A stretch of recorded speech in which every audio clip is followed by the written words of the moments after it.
এক ব্রহ্মচারী তখনকার দিনে এরকম ভয় থাকতো, মানে মা হলেন হাইকোর্ট, বলছেন না? তো ব্রহ্মচারী কিছুটা দোষ করেছে, আর তখনকার দিনে দোষ করলে মহাপুরুষ মহারাজ তিনি 2 পয়সা দিয়ে দিতেন। 2 পয়সা মানে 2 পয়সা দিলে গঙ্গা পার করার টাকাটা দিয়ে দিতেন। যারা বেলুড়মঠে গেছেন জানেন, গঙ্গা আছে, গঙ্গার পাশে বেলুড়মঠ। তো মহাপুরুষ মহারাজ 2 পয়সা দিয়েছে মানে তার বেলুড়মঠ থেকে ছুটি হয়ে গেল, ওই 2 পয়সা দেবে। তো কর্মচারী তো কিছু ভুল করেছে, তার সমসাথীরা বলছে তোকে আজকে মহাপুরুষ মহারাজ 2 পয়সা দেবে। ওই তার হয়ে গেছে, মহাপুরুষ মহারাজ 2 পয়সা দেবে মানে ছুটি হয়ে গেছে। সে তো আর মহাপুরুষ মহারাজ বলছে, ওই এক কাপড়ে হাঁটতে হাঁটতে 3 দিন পরে জয়রামবাড়িতে পৌঁছেছে মায়ের কাছে। মায়ের কাছে আবেদন, মা আবার চিঠি লিখলেন যে ও ভুল করেছে, ওকে তোমরা রেখে দিও। সেই চিঠি দিয়ে পাঠালেন। চিঠি নিয়ে যখন আসলো, তখন মহাপুরুষ মহারাজ বলছেন, বেটা হাইকোর্টে বিচার করতে গেছিস? এই মায়ের কথা এক বাক্যে তারা নিয়ে নিচ্ছেন। তো এই মা যেন সব দিকে, সংসার পরিচালনায়, সংঘ পরিচালনায়, অদ্বৈত জ্ঞানে, জননীত্বে, দেবীত্বে, গুরু শক্তিতে কোন দিকে নাই এ বলা মুশকিল। আর তাকে আমরা যদি সাধন ভজন করি, আজকে আমরাও দেখতে পাই। একটা ঘটনা বলছি। বলছেন বর্ধমান থেকে মহিলা শাক বিক্রি করতে আসতেন শ্যামবাজারে। তো একদিন ওই বর্ধমানে স্টেশনে গাড়ি আসতে দেরি হচ্ছে, স্টেশনে বসে শাক বিক্রি করছেন। তো একজন মহিলা গিয়ে শাকটা নাড়ানাড়ি করছে, এটা ওটার দাম করছে, নাড়ছে। তো সেই মহিলা বলছে, দিদিমা আপনি কোনটা নেবেন নেন না। বলছে না না, আমি অনেক দূরে থাকি, এখান থেকে গেলে আমি কি করে ওটা নিয়ে যাব। তো আমি থাকি। ও বলছে তুমি কোথায় কোথায় যাবে? বলছে আমি শ্যামবাজারে যাব, ওখানে শাক বিক্রি করতে যাই, আবার ট্রেনে চলে আসি। বলছে তুমি যখন শ্যামবাজারে যাবে, যেদিন তোমার কিছু বেশি টেশি থাকবে, তুমি মায়ের বাড়িতে দিয়ে আসবে, আমি মায়ের বাড়িতে থাকি। এখন সে মায়ের বাড়িতে কি করে বুঝবে? তো যাই হোক, সে ভুলেই গেছিল। কয়েকদিন পরে যখন তার মনে হলো, আরে এক বুড়িমা তো বলেছিল যখন বিক্রি টিক্রি কম হবে না, থেকে যাবে, তো মায়ের বাড়িতে দিয়ে আসতে হবে। তো তিনি হাঁটতে হাঁটতে জিজ্ঞেস করছে মায়ের বাড়ি কোথায়, মায়ের বাড়ি কোথায়। তো জিজ্ঞেস করতে এসে মায়ের বাড়িতে পৌঁছে গেছে। পৌঁছে গেছে, বলছেন এখানে এক বুড়িমা থাকেন, তিনি আমাকে শাক চাইছিলেন, আমি শাক দিতে এসেছি। তো সন্ন্যাসীরা বলছে এখানে কোনো বুড়ি টুড়ি থাকেন না। মানে কি, তখন মায়ের শরীর নাই, শরীর চলে গেছে। বলছে এখানে কোনো বুড়ি টুড়ি থাকে না, এখানে সাধুরা থাকে, এই সব সন্ন্যাসীরা থাকে।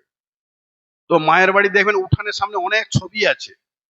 তখন সেই বুড়ি বলছে, আরে আমাকে তো বললো আমি মায়ের বাড়িতে থাকি, তুমি আমার ছেলেরা সেখানে আছে, তুমি নিয়ে যাবে শাক, সেখানে ছেলেরা নেবে। ও তো অবাক হয়ে গেছে। তারপরে ঘুরে টুরে দেখছে, দেখছে অনেক ছবি, তার মধ্যে বলছে এই তো এই মা তো বলেছিলেন। মানে ওই যে মায়ের ছবিগুলো আছে, সেই ছবিগুলো লক্ষ্য করে বলছেন, বলছে এই তো এই বুড়ি মা তো আমাকে বলেছিলেন।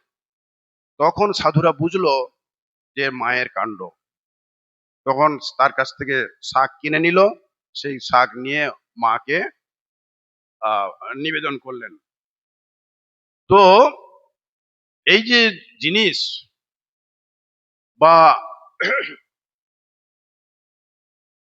সবার প্রতি যে ভালোবাসা, ভগ্নী নিবেদিতা বলছেন যে ভগবান শ্রীরামকৃষ্ণের বিশ্বের প্রতি যে ভালোবাসা ছিল, সেই ভালোবাসা তিনি একটা ভাণ্ডতে রেখে গেছেন।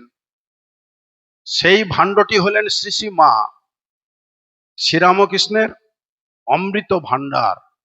মানে শ্রীরামকৃষ্ণের বিশ্বের প্রতি যে ভালোবাসা ছিল, সেই ভালোবাসার প্রতিমূর্তি হলেন শ্রীমা সারদা। তিনি সবাইকে যে যেভাবে চাইছে তাকে সেইভাবে মুক্ত করছেন, মুক্তি দিচ্ছেন। শেষে একটি ঘটনা বলেই আমি শেষ করছি। মায়ের বাড়িতে ছিল এক রাখাল। তার শেষ যাত্রায় তারও এরকম রোগ হয়েছিল, বিশিষ্টিকা রোগ। সেও বুঝে নিয়েছে বিভিন্ন চিকিৎসার পরেও তার শরীর চলে যাবে। মাও বুঝেছে ওর শরীর চলে যাবে। তখনকার দিনে সলিল সমাধি দেওয়া হতো। তো তাকে মৃত্যুর আগে জলে নিয়ে যাওয়া হতো, জলে কোমর জলে রাখা হতো, ওইখানে শরীর চলে যেত। এরকম রানী রাসমণির হয়েছে, অনেকের হয়েছে। তখনকার দিনে ওইরকম সলিল সমাধি হতো। তো যখন শরীর চলে যাবে তাকে ঘর থেকে নামিয়ে ঘরের উঠোনে তাকে শুইয়ে স্নান টান করিয়ে গঙ্গা মাটি দিয়ে তার শরীরে লিখে দিচ্ছে রাম কৃষ্ণ দুর্গা, রাম কৃষ্ণ ইত্যাদি ইত্যাদি ভগবানের নাম লিখে দিচ্ছে। আমরা করি না, মরে গেলে হরিবোল হরিবোল বলি, তো লিখে দিচ্ছে। তখন ছেলেটির চেতনা আছে। বলছে তোমরা কি লিখছো? বলছে না, এই যে ঠাকুর দেবতার নাম লিখছি, রাম কৃষ্ণ দুর্গা কালী শ্রীরামকৃষ্ণ ইত্যাদি। তো ছেলেটা তখন বলছে ও সব নাম মুছে দাও, শুধু একটা নাম রাখো, মা।